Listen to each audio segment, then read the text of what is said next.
Bom dia, bom dia. Nós louvamos o nome do Senhor. Vamos fazer uma oração a Deus neste momento. Vamos falar com o Senhor e agradecer por estarmos aqui na presença dEle mais uma vez. Deus é maravilhoso, Deus é bom, Deus é magnífico. Nós vamos orar a Ele neste momento.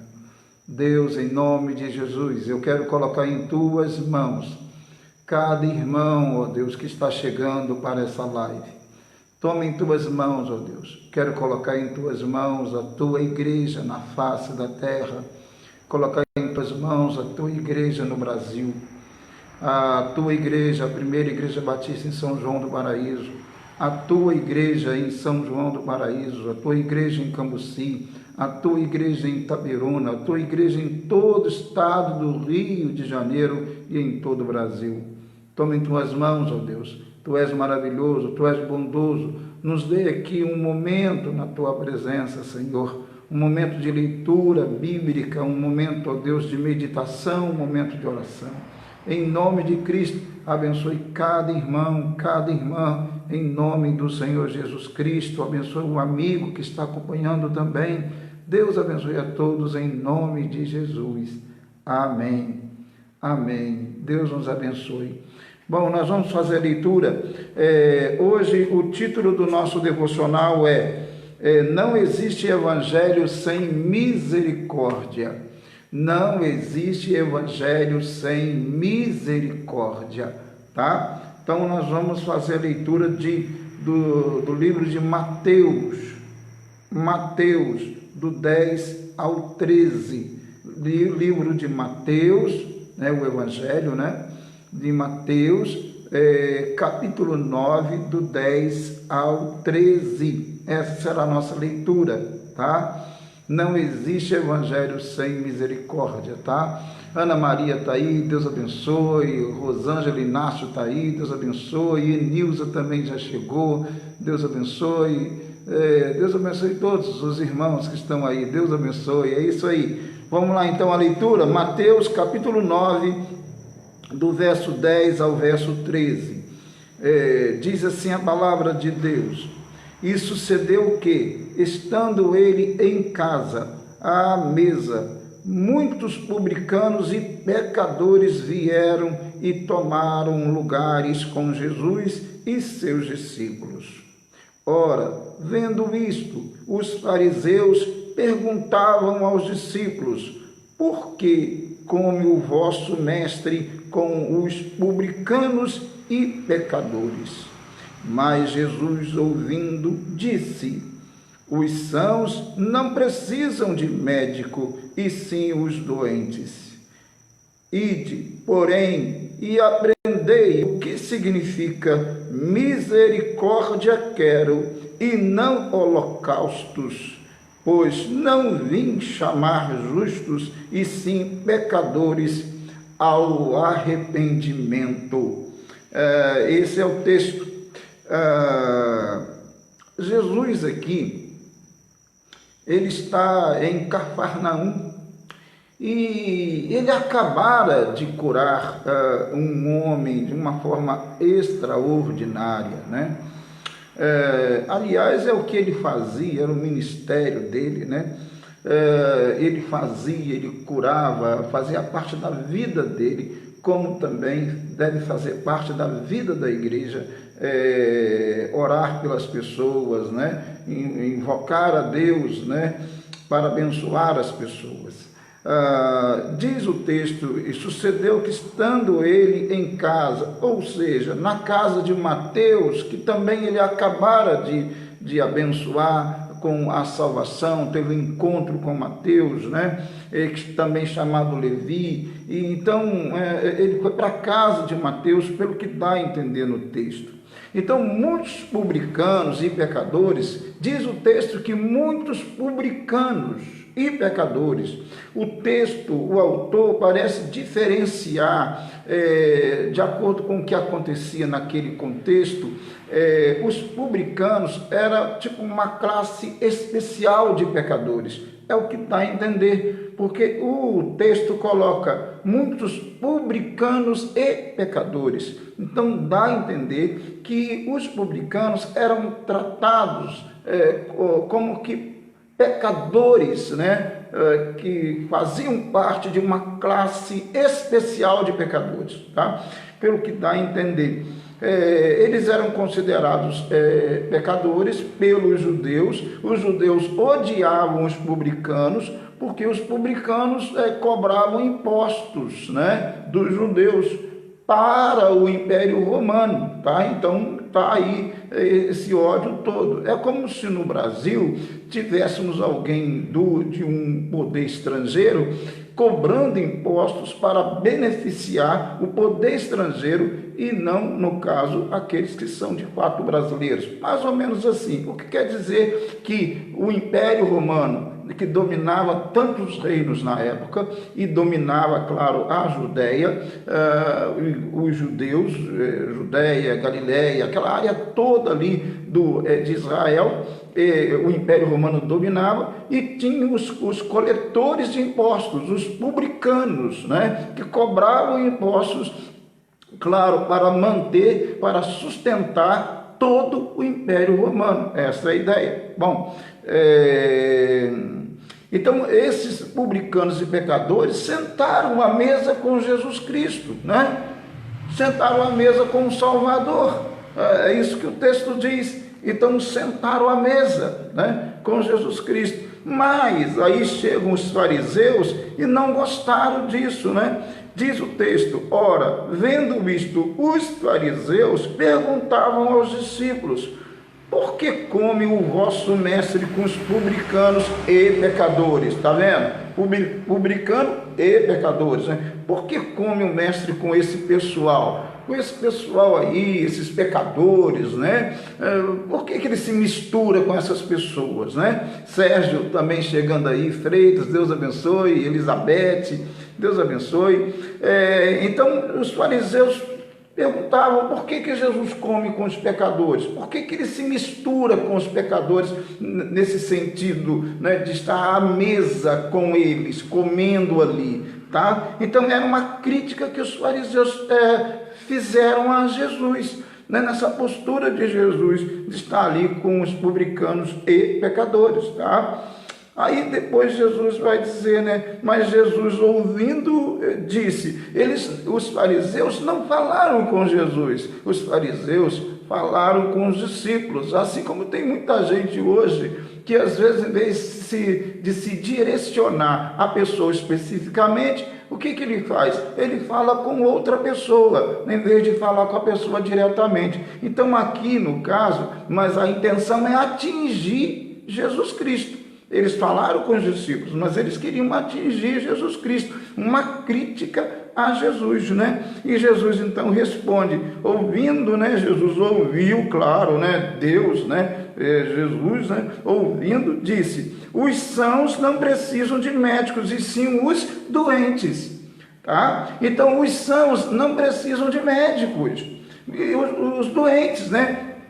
No caso, a vida de Jesus, o ministério de Jesus Cristo veio para atender os pecadores, assim como os médicos atendem os doentes. É essa comparação que o autor faz, né? Então, por isso que o autor diz, mas Jesus, ouvindo isso, disse: os sãos não precisam de médico, e sim os doentes, né? Então, o ministério de Jesus, a vida de Jesus Cristo veio, né? Ele esteve conosco e está conosco espiritualmente para abençoar, claro, para restaurar, claro, para renovar, claro, os pecadores, tá? Então, o ministério de Jesus tem o foco nos pecadores, os sãos, aqueles que são justos ou que se consideram justos, que não precisam de Jesus.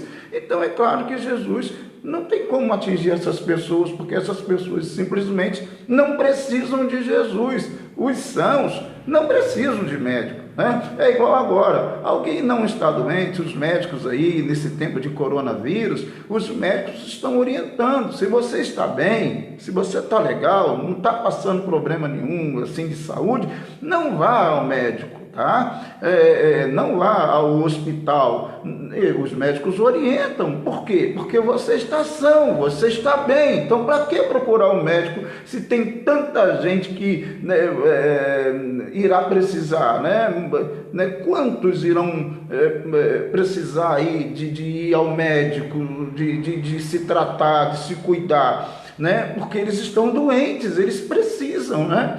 Mas aquele que está são, que está bem, a orientação é: não vá ao hospital, porque tem gente que precisa mais, tá?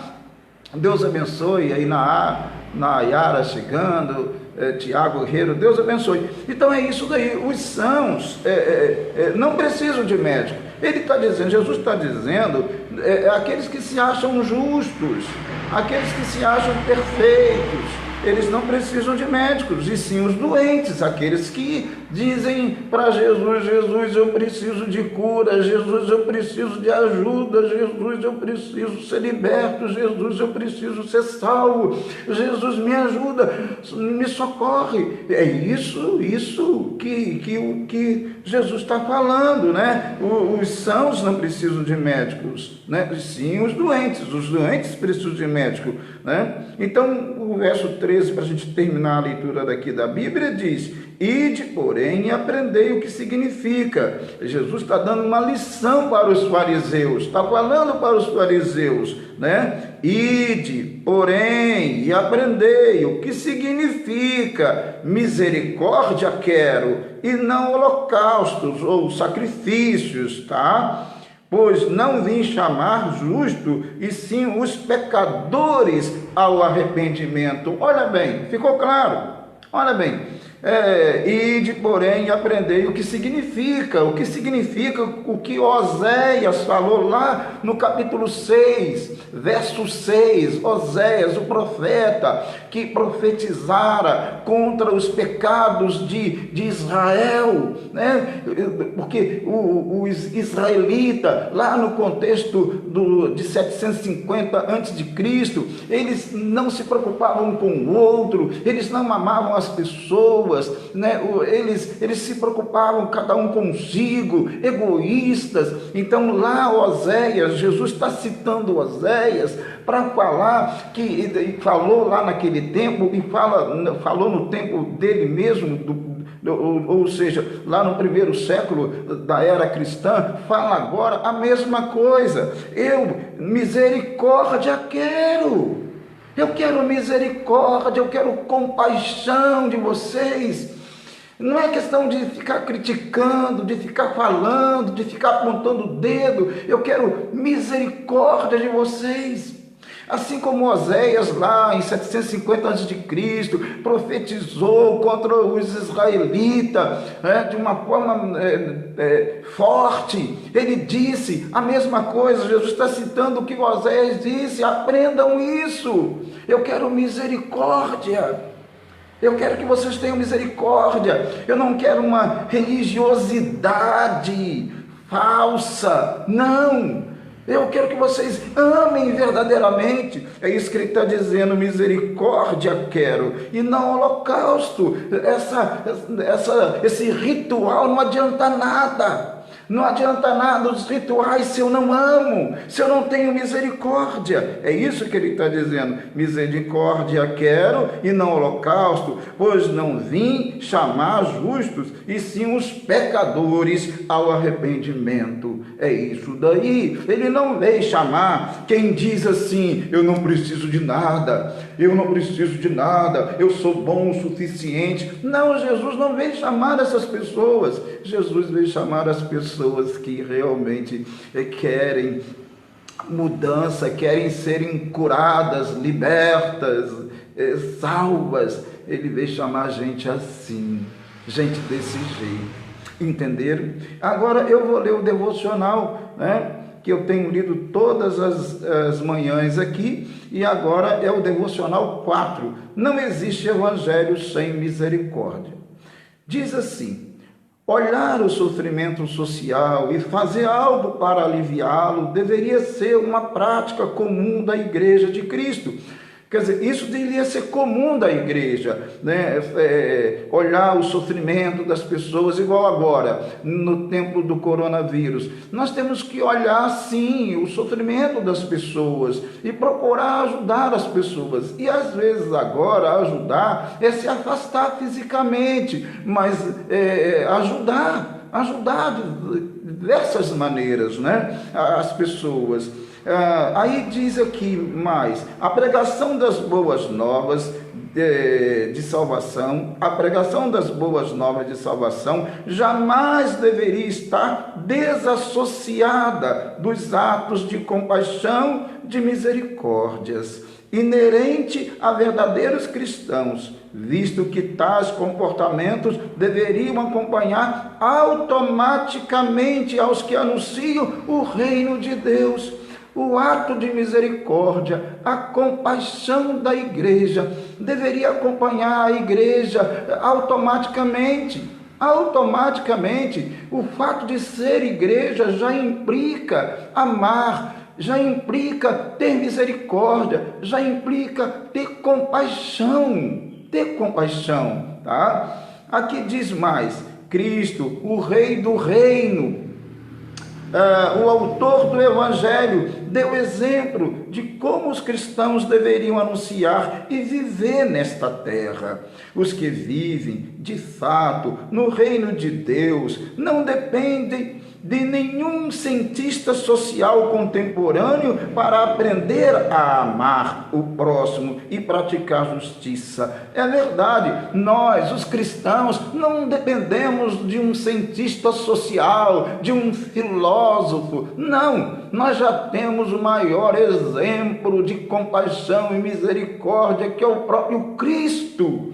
Ele sim é o nosso exemplo, é o nosso modelo, é o modelo da igreja. A igreja segue Jesus Cristo, porque Ele é o exemplo. Eu não preciso de nenhum cientista social, de nenhuma implantação de alguém na sociedade, porque na verdade o cristão aprende com Cristo. E Ele mandou o quê? Ele mandou o quê? Ter misericórdia. Misericórdia quero e não holocausto, né? Jesus mandou, Jesus nos orientou, então Ele orienta a igreja.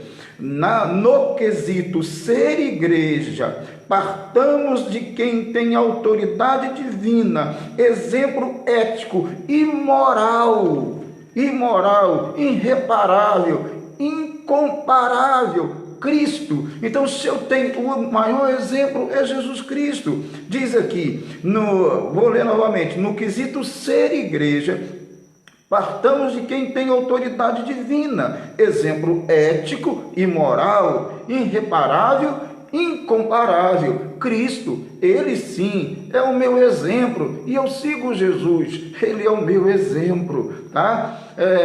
Então a igreja deve seguir o exemplo de Jesus, Jesus misericordioso, Jesus bondoso.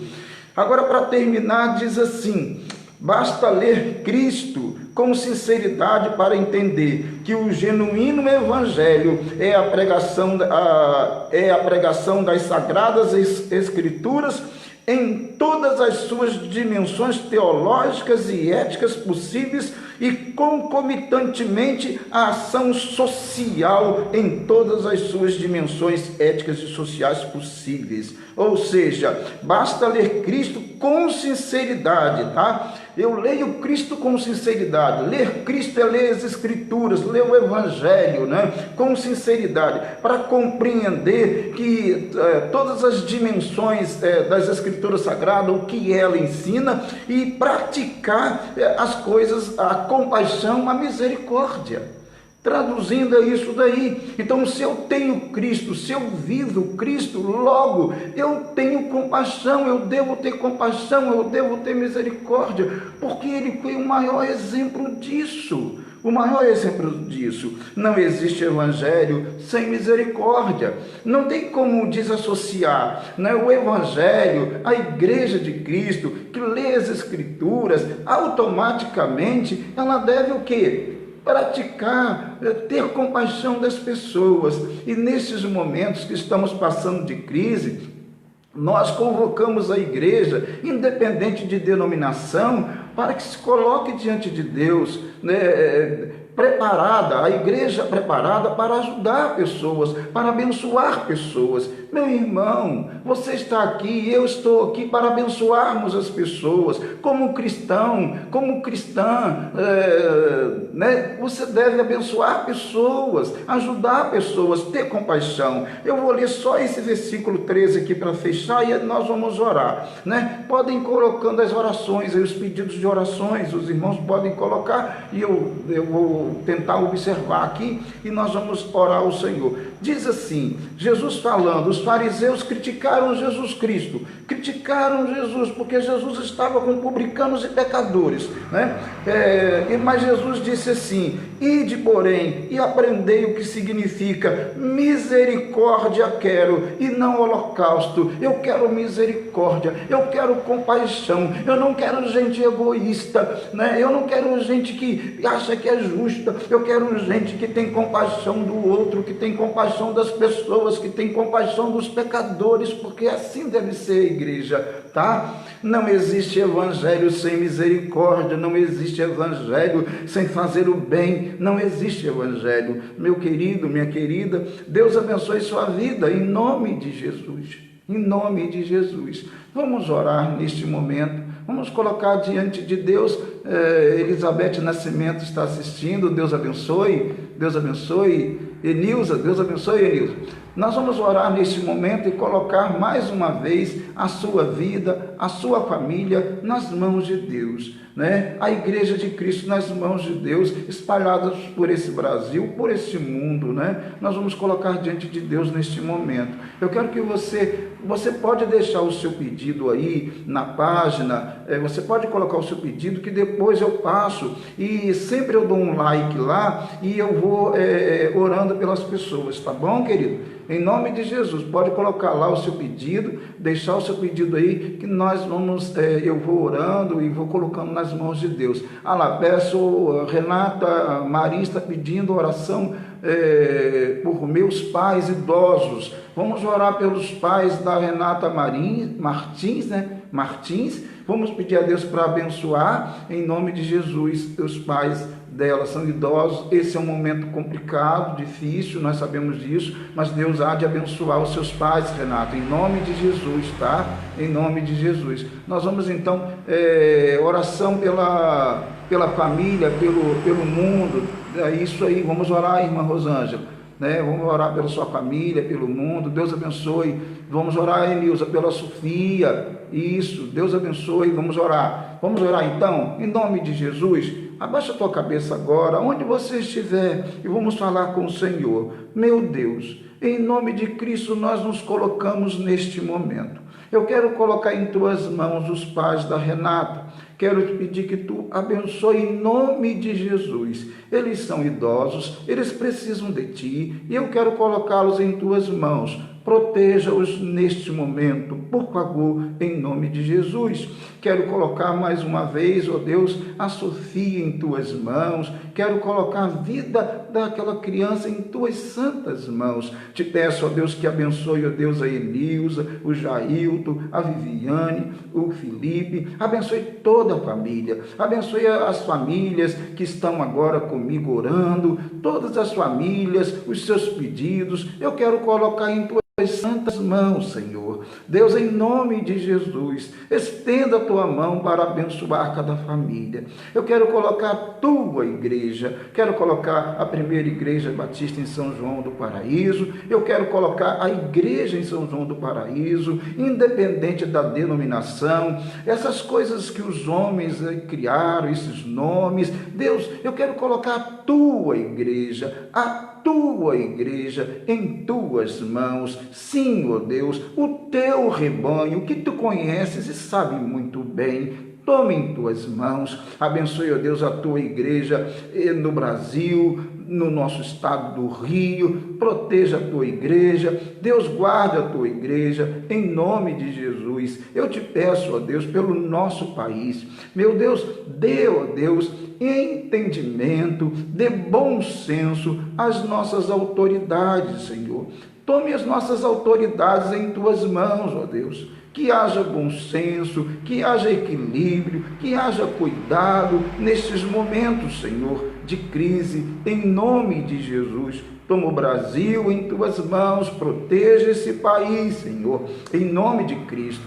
Te peço também, ó Deus, pelo mundo, Senhor, o mundo, Senhor, eu coloco o mundo em tuas mãos, eu coloco a Itália, eu coloco, ó Deus, a Espanha, eu coloco, ó Deus, a França, eu coloco, ó Deus, os Estados Unidos, eu coloco o Irã, todos os países, ó Deus, que estão com muitos casos, milhares de casos, alguns com milhares de mortos, eu coloco em tuas mãos, em nome de Jesus. Deus abençoe, alcance-os em nome de Cristo, fique conosco, abençoe nossa vida, nossa casa, nossas famílias, tome em tuas mãos, que neste tempo sejamos verdadeiramente Igreja de Cristo. Deus, dá-nos um comportamento, um exemplar nesse tempo, nesses momentos, que a igreja seja exemplo, Senhor, exemplo nestes momentos, que tenha cuidado nesses momentos. Sim, ó Deus, em nome de Jesus,